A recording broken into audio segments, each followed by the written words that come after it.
I recall thinking, I've got to be strong for Anna. I've got to be tough because she doesn't know exactly what he's going into, not the way I do. And I've just got to be strong and tell her it's going to be okay.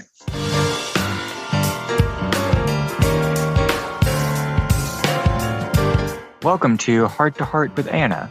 I am Alex Jaworski and your guest host. My mother, Anna, is usually the host of this program, but for Heart Month, my dad offered to do a special program on Sundays, and we thought it would be interesting for me to interview him for the last episode in this Heart Month miniseries.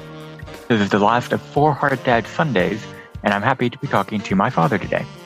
Frank Jaworski is married to Anna Jaworski. Together they had 2 sons, my older brother Joey and me. Frank Jaworski is a certified registered nurse anesthetist, or CRNA.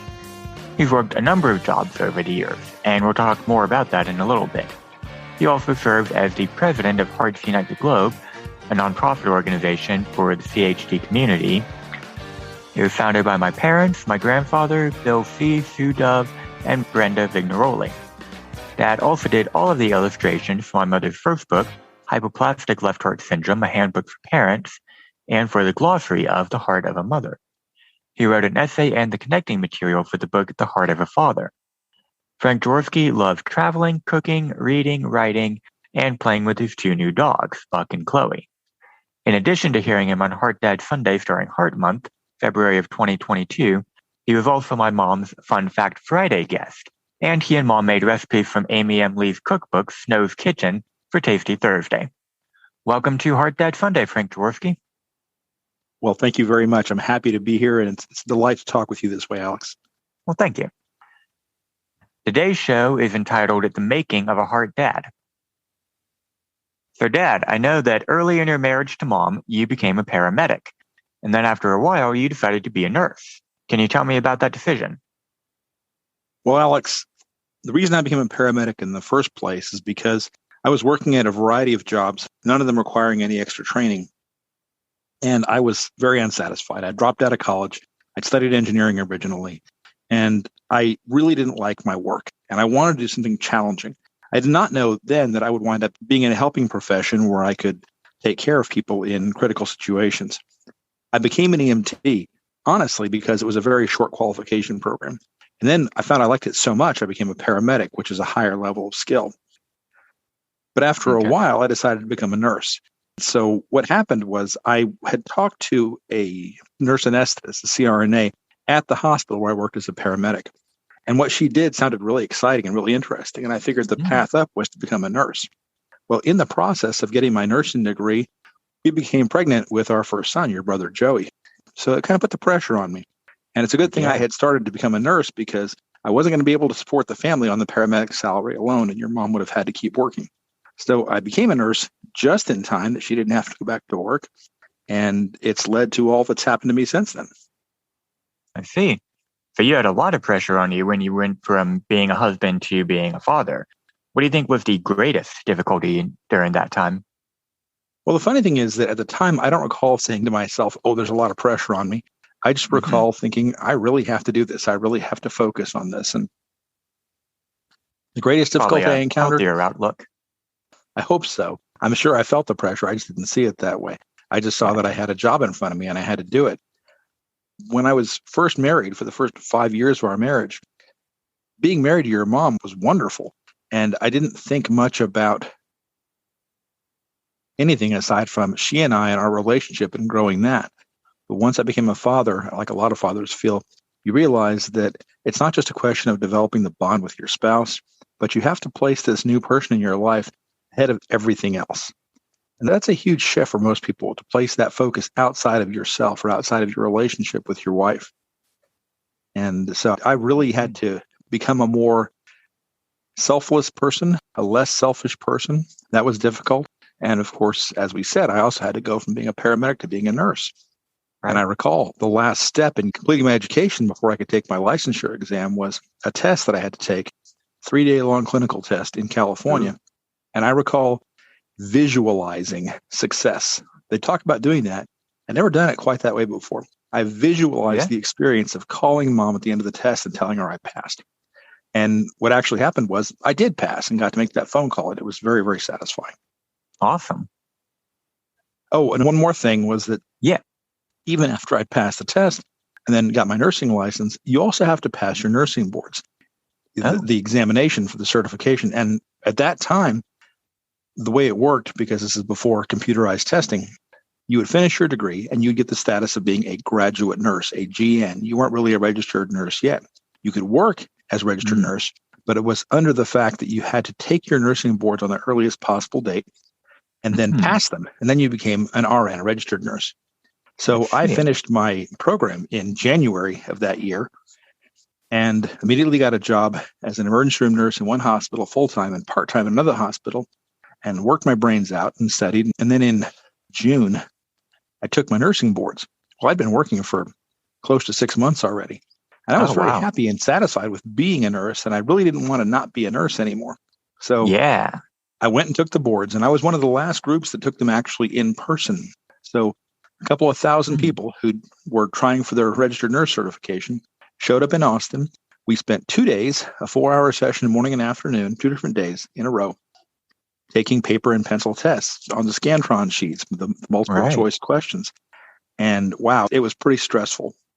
Yeah. And so I finished that and I went back home, and it takes weeks to get your results back. And I kept working really hard. I was going to say you probably had to go back to work, but didn't know if you'd be able to stay at it.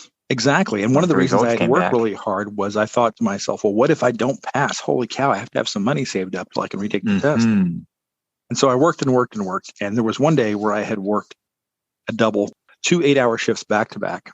And I was so tired, I didn't feel I could drive home safely. And work was a half an hour from the house. So Mom put Joey in the car seat and drove to work and got me, brought me home, and I slept in the back seat all the way home.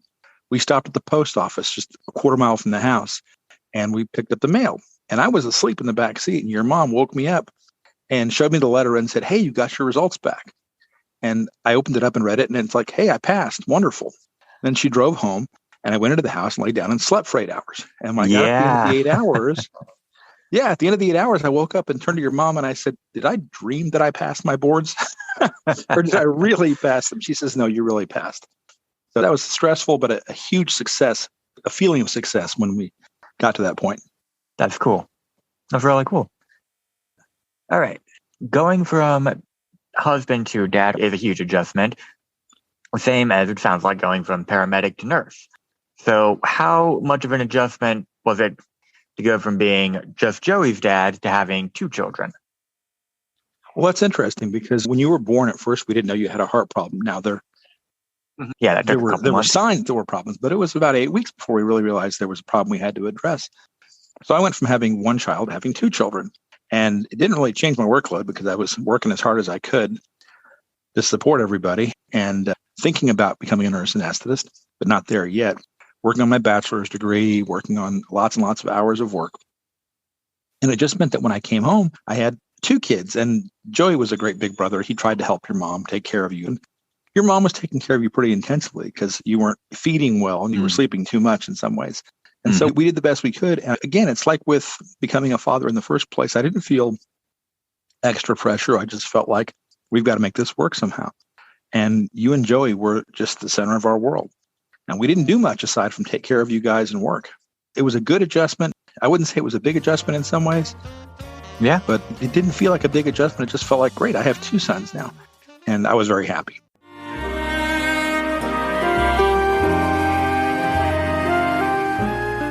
Home Tonight Forever by the Baby Blue Sound Collective. I think what I love so much about this CD is that some of the songs were inspired by the patients. Many listeners will understand many of the different songs and what they've been inspired by. Our new album will be available on iTunes, Amazon.com, Spotify. I love the fact that the proceeds from this CD are actually going to help those with congenital heart defects. Enjoy the music.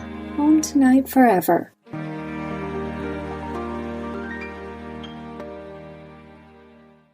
This content is not intended to be a substitute for professional medical advice, diagnosis, or treatment. The opinions expressed in the podcast are not those of Hearts Unite the Globe, but of the hosts and guests, and are intended to spark discussion about issues pertaining to congenital heart disease or bereavement.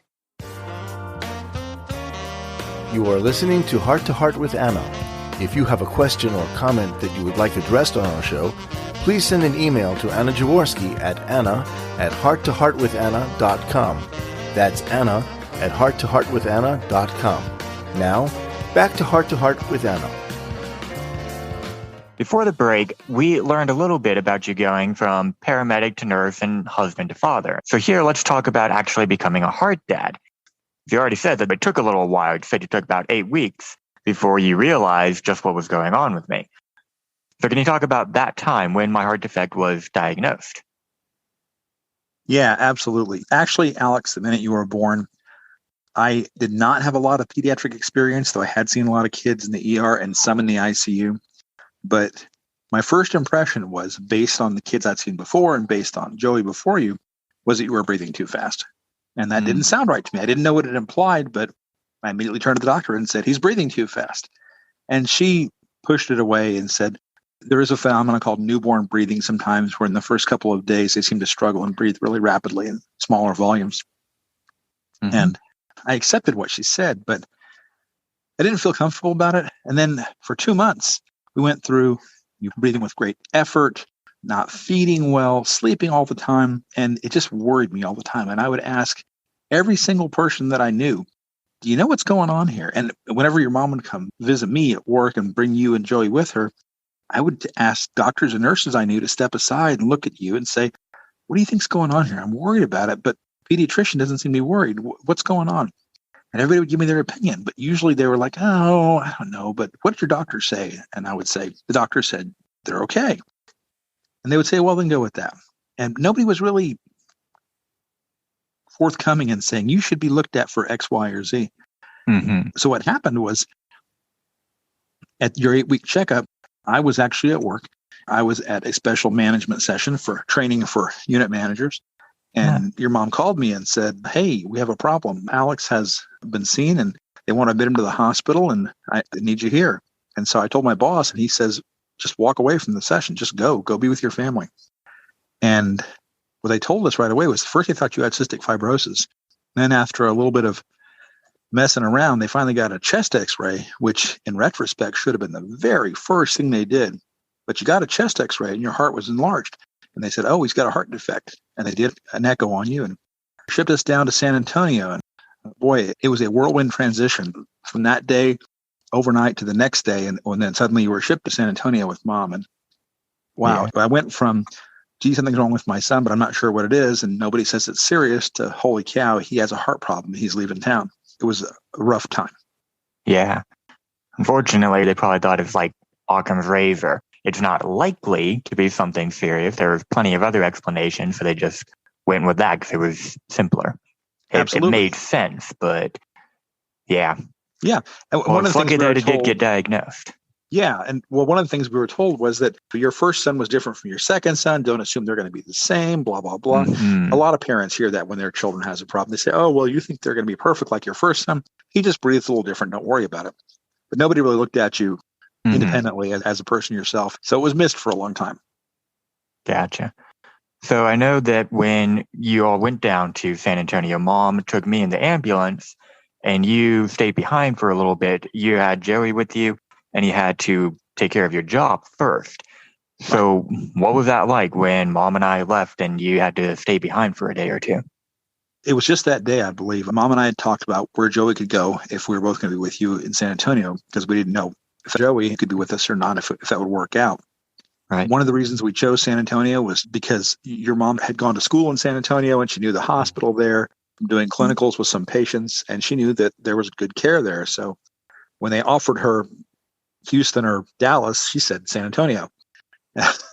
That's very typical of your mom. You know, she wants what she wants. One of the good reasons we went there also was because me, mom, and grandpa were living there, and they were great for support for us because we could stay with them and they could make sure we fed and that kind of stuff. Because we were so focused on you, we weren't going to take good care of ourselves, and they helped us with that. Right. So from everything I've heard, they were great during that time. They were great during that time. And so the first thing I had to do was find some place for Joey to go. And so I called my sister Susan to look after Joey, and I took him to her house so she could watch him. And talked to my boss, and he said, don't even worry about it. Just go take all the time you need. Don't even call me. Just go take care of him and tell me when he's better. And so, he's still one of the best bosses I've ever had in my life. And I honor him all the time. His name is Mike Beimer. And he was an extremely good nurse and an extremely good manager. And I credit him for so much. That's awesome. But then we had to load you and Mom in the ambulance, and I had to say goodbye. And I honestly knew more than your mom did. We didn't know if you were going to survive the trip down there. And, because you were not considered to be stable. And so you're shipped down there emergently for surgery. Well, the 2 or 3 hours in the ambulance, holy cow, anything could happen. And having worked as a paramedic, I knew that anything could happen. So saying goodbye was kind of heart-wrenching. It was the first of many times that I had to let you go out of my control, out of my sight, and it wasn't easy. Can only imagine. Yeah. When you and Mom chose to go to San Antonio, you didn't even know who the surgeon was going to be. So what was it like for you when you met Dr. Calhoun? Well, I did not work with children in the intensive care unit, or at least not very much. But I did work with surgeons who worked on adults for heart problems. I knew the attitude and the mentality of heart surgeons. I know they were very confident people. They were very focused people. And they should be confident to do the kind of surgery they do. Right. And so when I met Dr. Calhoun, he seemed extremely relaxed, really, really calm. And that's a good thing, okay? And I know because I've met a lot of doctors who work in difficult conditions, and I've worked with a lot of nurses who work under difficult conditions. And the ones who get wired up and excited don't do the best work. People that can just take a deep breath and do the work, they seem to accomplish things better and they focus better. And so it was very reassuring to meet him. And I really didn't know his credentials, but he was the pediatric heart surgeon we had. So when we met him, we put a lot on him and turned to him and said, tell us what's going on. Because what happened was the first day you were there, you had a heart cath, which gave us a definitive answer to what was happening with your heart. We'd had a echocardiogram in Temple, but that only gave us generalities. We knew it was left-sided defect. We knew there was an aortic stricture. But to get the real deal, we had to have the heart cath. So Dr. Calhoun worked with you and the cardiologist. And so in the process of letting us know what was going on, Dr. Calhoun showed us some diagrams. He had some set diagrams and some open diagrams that he could add things to. And he showed us what a normal heart should look like, and which I knew. And he showed us what your heart looked like, which kind of horrified me because there were all kinds of things going on. And It's funny now, but it's funny now. But at the time I thought, holy cow, we're in trouble. But he was very reassuring. He seemed confident he could do something for you. Cool. This content is not intended to be a substitute for professional medical advice, diagnosis, or treatment. The opinions expressed in the podcast are not those of Hearts Unite the Globe, but of the hosts and guests, and are intended to spark discussion about issues pertaining to congenital heart disease or bereavement. Anna Jaworski has written several books to empower the Congenital Heart Defect, or CHD, community. These books can be found at Amazon.com or at her website, www.babyheartspress.com. Her bestseller is The Heart of a Mother, an anthology of stories written by women for women in the CHD community. Anna's other books, My Brother Needs an Operation, The Heart of a Father, and Hypoplastic Left Heart Syndrome, a handbook for parents, will help you understand that you are not alone. Visit babyheartspress.com to find out more.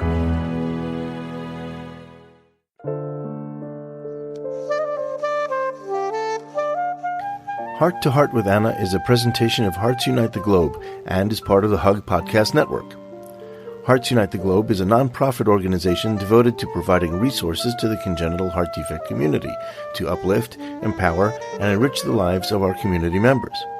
If you would like access to free resources pertaining to the CHD community, please visit our website at www.congenitalheartdefects.com for information about CHD, the hospitals that treat children with CHD, summer camps for CHD survivors, and much, much more. Before the break, we were talking about the beginning of your journey as a heart dad.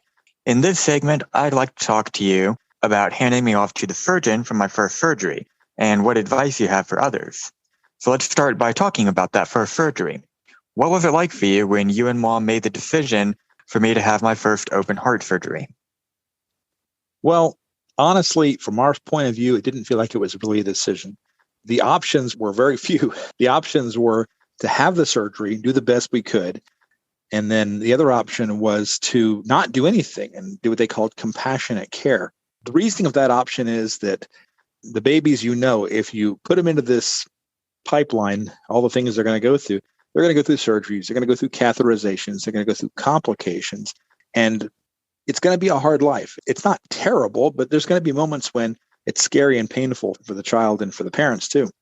Mm-hmm. So there are some people who choose not to have surgery.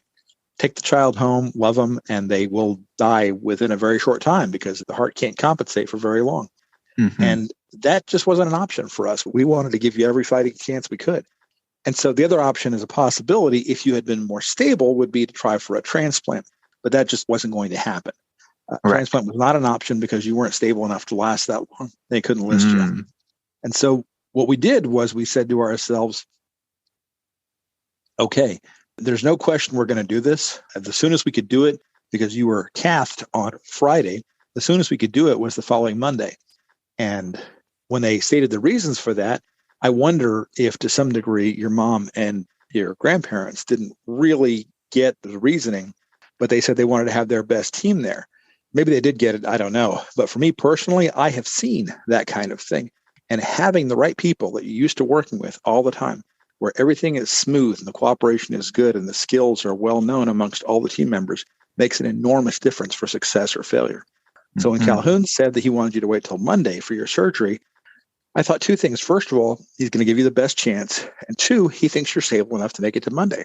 So I thought that was a good thing.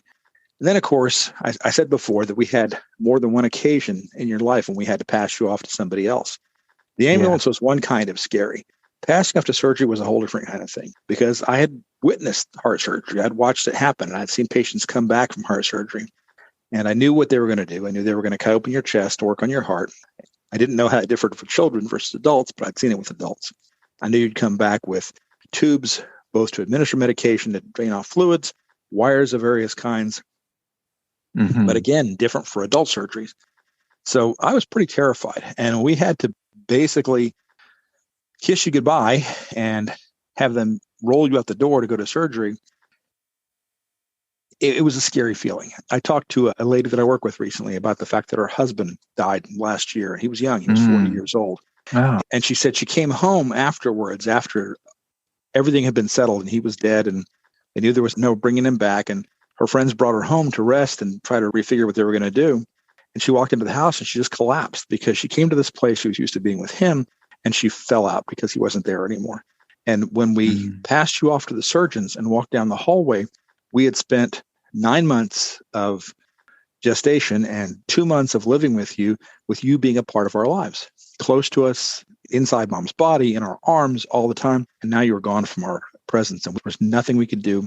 And we knew you were going to go into one of the scariest situations we could imagine. I recall thinking, I've got to be strong for Anna. I've got to be tough because she doesn't know exactly what he's going into, not the way I do. And I've just got to be strong and tell her it's going to be okay. There's a lot of times in my life I've said, this is the hardest thing I've ever done. That was one of those times. At that point, that was one of the hardest things I'd ever done. Wow. Okay. So while I was in the hospital and while you were waiting for my surgery to be finished and then recovery and all of that, what kind of support did you have? Well, we had really good support, actually. First of all, the surgeon and the nurses and the other doctors there, because it's a training hospital, so we had residents and fellows and other doctors there. They were good at communicating with us because they knew that we were smart people and we wanted to know what was going on. I've dealt with a lot of patients before who've had surgery or their kids have had surgery and they really didn't know what was happening. We wanted to know everything. And so they told us, they educated us. And that gave us some reassurance to have an idea of what's going on. Dr. Calhoun would come by the ICU in the mornings, early in the morning, 5 or 6 o'clock when I was there. And he would bring up the morning x-rays and he would look at them and ask me to look at them with him. And he would explain to me what was going on. I knew chest x-rays well enough to have some idea what he was talking about. And so that kind of support in the hospital meant a great deal to us. And then in addition to that, we were staying with me, mom, and grandpa. And that was great because they allowed us to do what we needed to do, which was to have one of us with you at all times while you were in the ICU. Mom and I would take shifts and we would sleep at their house. And boy, it was tough. But we did our best. And we were there with you all we possibly could be. First of all, it's no problem keeping me fed because my body says you're going to eat something. But your mom has a habit under stress of not eating. And so her mom made sure she got good food. Yeah. And that was a good thing too. And then in addition, my sister Susan, watching Joey when you were in the hospital, we could call her up and ask her how things were going and talk to Joey. And it reassured him and it reassured us that he was doing okay. in addition to the rest of the support from the hospital staff and the family, another member of the family was your mom's sister, Chrissy. And her daughter, Megan, who was the same age as Joey, was in daycare at the time. And she arranged to have Joey go with Megan to daycare because Aunt Susan couldn't stay with Joey all the time. And it helped out to have Joey with Aunt Susan and her daughter, Rachel, who was also Joey's age, and be with Aunt Chrissy and with Megan. And so it helped to give him a good distraction and a really good support system for him back home. And we really appreciated her making that effort to take care of him too. It did. For a peace of mind at the very least. With so many things out of our control, that little bit of control helped a lot. Yes, it did. Yeah. So what advice do you have for other heart dads regarding the giving and receiving of support while their baby is undergoing open heart surgery? Well, when they're actually having surgery, there's a weird thing that happens when somebody that you love is in surgery or in a procedure and you're just waiting. There's this suspension of everything else. You know, you'll distract yourself. You'll read a magazine. You'll talk to people, whatever you can to distract yourself. You go get food or something like that. But you have even less control in some ways. It's like somebody else is taking that person's life literally in their hands. So that loss of control is very tough to deal with. And what I would say is you can't take care of the person who is undergoing the surgery at that time. And since you can't do anything for them and you can't communicate with the care team, what you have to do is turn to focus on the people you're with. So if you're with your spouse or your partner, turn to that person and give them the care they need. Ask them if there's anything you can do for them. Get them some coffee, get them some food, get them a pillow or a blanket. Waiting areas can be very cold sometimes. Do small things to help give support. And then after they're out of surgery, do everything you can. Just spend the time you have to with your child, with the people that are taking care of your child also. And make sure that your partner knows that when they're not there, that you are with them and you'll take care of them just like they would if they were there. The essence of the situation is that you've lost control of things. And what you try to do is control the things that you can. You give support in small ways and you get reassurance and you ask questions and listen to the answers. And that's what worked for me. That's what worked for us. And so for other heart dads out there, all I can say is don't try to do too much. Don't try to solve everything, but communicate with people, give them what you can. Most importantly, be there for them. Mm-hmm.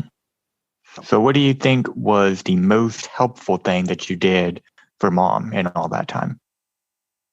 Well, your mom was going through a lot of stress because for one thing, she'd been breastfeeding you. And so you had to stop that because you were in the hospital. Mm-hmm. You were on a ventilator. You couldn't breastfeed. And so she was pumping breast milk every chance she could. And when she would let me be there to help with her, I would try to help with her just to calm her and distract her because when she was stressed, she wouldn't let down to give the milk. And so I would do whatever I could. I don't recall everything that happened at that time. So these are some of the memories that I'm pulling out. What are the things that I do? Oh, golly, I tried to give her reassurances that I could. Give her the reassurance that I'd be there with her no matter what. Show appreciation for her mom and dad. That's the best I could do. And hang on. Just do the best you can. And also for Joey, since Joey was far away from us, the best thing we could do was to try to reassure him that we were taking care of you. He was worried about his little brother, and he asked about you all the time. So we told him that you were in the hospital and you were not well yet, but we were taking care of you, and we would let him know everything as it happened. We tried to keep him in touch and put him with people who loved him, which we did, who could take care of him, Aunt Susan and Aunt Chrissy. And that's what we did for Joey. All right. Thank you so much, Dad, for coming on the show and talking to me about what it was like for you to become a heart dad. Thank you, Alex. It's always a pleasure to talk with you, and maybe I've given you some more insight into things that you didn't know happened when you were too young to know any better, and I really enjoyed talking with you today. Thank you. So did I. That is all for this week's episode. Tomorrow is the last special episode for Heart Month, February of 2022. The last Medical Monday episode features Greg Hummer, who will be sharing what devices are available for people who are experiencing heart failure. Don't forget to check it out. And remember, my friends, you are not alone.